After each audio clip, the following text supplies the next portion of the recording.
Bro. ఏంటి bro? Bro, ఆ 100 రూపాయలు అక్కడే పెట్టాయి, లేదంటే హుండీలో వేసేయి. అబ్బా, అలా నేను ఎందుకు చేస్తాను?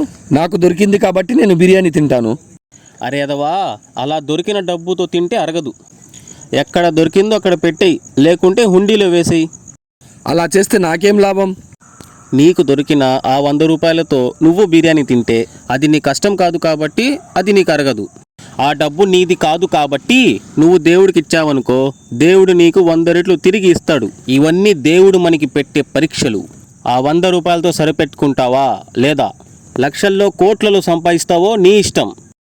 మనం చేసే పని ఎవరు చూడట్లేదనుకుంటాం, కానీ మనం చేసే ప్రతి పని ఆ దేవుడు చూస్తూనే ఉంటాడు. సరే బ్రో, ఎవరైనా ఆకలితున్న వాళ్లకు దొరుకుతుందేమో, ఇక్కడే పెట్టేస్తాను.